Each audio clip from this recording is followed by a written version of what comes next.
ಬಂದಿತ್ತು. ಸೊ ಈ ಸಂಬಂಧ ನಿಗಮ ಮಂಡಳಿಗಳ ಅಧ್ಯಕ್ಷರು ಫೈನಲ್, ಕಾಂಗ್ರೆಸ್ ಕೊತ. ಕಾಂಗ್ರೆಸ್ ನಾಯಕರು ಕಾರ್ಯಕರ್ತರ ಅಸಮಾಧಾನ ವಿಸ್ಫೋಟ. ನಿಗಮಗಳಿಗೆ ನೇಮಕ ವೇಳೆ ಹಿರಿಯರಿಗೆ ಮಣೆ ಹಾಕಿಲ್ಲ. ಅನುಭವಿಗಳನ್ನ ಬಿಟ್ಟರು ಎಂತಹ ದುರ್ವಿಧಿ, ಜೂನಿಯರ್ಗಳ ಕೈ ಕೆಳಗೆ ಮಾಡುವ ದುಸ್ಥಿತಿ. ವೇದಿಕೆಗಳ ಮೇಲೆ ಪಕ್ಷ ನಿಷ್ಠೆಯ ಪಾಠ ಮಾಡ್ತಾರೆ. ಪಕ್ಷದ ಸಿಪಾಯಿಗಳನ್ನ ನಿಷ್ಠಾವಂತ ಕಾರ್ಯಕರ್ತರಿಗೆ ಅಪಮಾನ ಮಾಡ್ತಾರೆ. ಹೆಂಗ್ ಸಹಿಸಿಕೊಳ್ಳೋದು?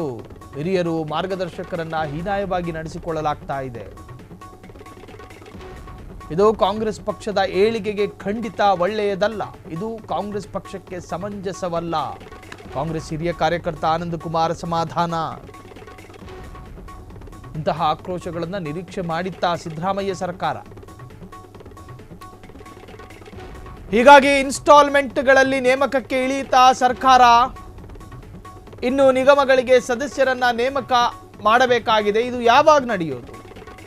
ನಿಗಮ ಮಂಡಳಿಗಳ ಅಧ್ಯಕ್ಷರು ಫೈನಲ್, ಕಾಂಗ್ರೆಸ್ನಲ್ಲಿ ಈಗ ಭುಗಿಲೆದ್ದ ಆಕ್ರೋಶ.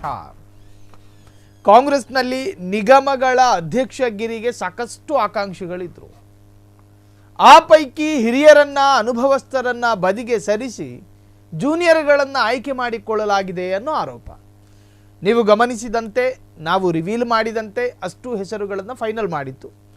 AICC ಅಧ್ಯಕ್ಷರು ಕ್ರಾಸ್ ವೆರಿಫೈ ಮಾಡಿದ್ರು, ಅದಾದ ನಂತರ ಬಿಟ್ಟುಕೊಟ್ರು. ಅದರಲ್ಲೊಂದಷ್ಟು ಪರಿಷ್ಕರಣೆಯನ್ನು CM ಸಿದ್ದರಾಮಯ್ಯ ಮಾಡಿದ್ರು. ಸೊ ಪಕ್ಷದಲ್ಲಿ ಜೂನಿಯರ್, ಸ್ವತಃ ನಾನೇ ವಿಧಾನಸಭಾ ಕ್ಷೇತ್ರ ಯುವ ಕಾಂಗ್ರೆಸ್, ಬೆಂಗಳೂರು ಜಿಲ್ಲಾ ಮಟ್ಟದ ಯುವ ಕಾಂಗ್ರೆಸ್, ರಾಜ್ಯ ಮಟ್ಟದ ಯುವ ಕಾಂಗ್ರೆಸ್ ಹಾಗೂ ರಾಷ್ಟ್ರ ಮಟ್ಟದ ಯುವ ಕಾಂಗ್ರೆಸ್ ಹಾಗೂ KPCC ಪದಾಧಿಕಾರಿಯಾಗಿ ಕಾರ್ಯನಿರ್ವಹಿಸುತ್ತಿರುವೆ.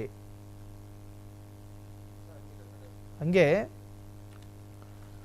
ಸೊ ಫೈನಲ್ ಈಗ ಮಂಡಳಿಗಳ ಅಧ್ಯಕ್ಷರ ನೇಮಕ ಆಗಿದೆ. BK ಹರಿಪ್ರಸಾದ್, MLC ಸಲೀಂ ಅಹಮದ್, ಇನ್ನು GC ಚಂದ್ರಶೇಖರ್, HM ರೇವಣ್ಣರವರಂತಹ ಹಿರಿಯ ನಾಯಕರ ಮಾರ್ಗದರ್ಶನದಲ್ಲಿ ಮತ್ತು ಆರಾಧ್ಯ VS ಜೊತೆಗೆ ಮನೋಹರ್, ಮನ್ನಾ ಸುರಜಿ M, ಇನ್ನು ಶ್ರೀನಿವಾಸ್ BV ರವರ ಗರಡಿಗಳಲ್ಲಿ ಹೋರಾಟ, ರ್ಯಾಲಿ, ಪಕ್ಷ ಸಂಘಟನಾ ಕಾರ್ಯಕ್ರಮಗಳನ್ನು ಕಲಿಸಿದ ನನ್ನಂಥ ಅನೇಕ ನಾಯಕರು, ಸೃಷ್ಟಿಸಿದ ನಾಯಕರೇ ಇಂದು ಯಾವುದೋ ಜೂನಿಯರ್ಗಳ ಕೈ ಕೆಳಗೆ ಕಾರ್ಯನಿರ್ವಹಿಸುವಂತಹ ಹೀನ ಪರಿಸ್ಥಿತಿಗೆ ತಂದವರು ಯಾರು?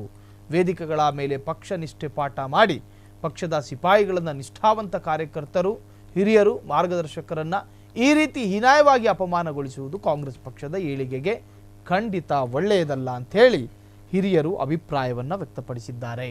ಹಾಗಾದರೆ ಈ ಒಂದು ಅಸಮಾಧಾನ ಸರ್ಕಾರವನ್ನು ಇಕ್ಕಟ್ಟಿಗೆ ಹಾಕಿಸುತ್ತೆ, ಅದರಲ್ಲಿ ಯಾವುದೇ ಸಂದೇಹ ಬೇಡ. ಹಿರಿಯರನ್ನು ಬದಿಗೆ ಸರಿಸಿ ಯಾವುದೋ ಜೂನಿಯರ್ ಕೆಳಗೆ ಹಿರಿಯರನ್ನು ಹಾಕಿದ್ರೆ ಮಂಡಳಿಗಳ ಅಧ್ಯಕ್ಷ ಸ್ಥಾನಕ್ಕೆಲ್ಲ ಅನರ್ಹರನ್ನು ಕೂರಿಸಿದ್ರೆ ಏನು ಗತಿ ಅನ್ನುವಂಥದ್ದು ಈಗ ರಾಜಕೀಯ ವಲಯದಲ್ಲಿ ಚರ್ಚೆಗೆ ಕಾರಣವಾಗಿದೆ. ಕ್ಷಣ ಕ್ಷಣದ ಸುದ್ದಿಗಳಿಗಾಗಿ ಫ್ರೀಡಂ ಟಿವಿ ಸಬ್ಸ್ಕ್ರೈಬ್ ಮಾಡಿ, ಲೈಕ್ ಮಾಡಿ ಹಾಗೂ ಫಾಲೋ ಮಾಡಿ. ಹೊಸ ಸುದ್ದಿಗಳ ನೋಟಿಫಿಕೇಶನ್ಗಾಗಿ ಬೆಲ್ ಐಕಾನ್ ಮೇಲೆ ಕ್ಲಿಕ್ ಮಾಡಿ.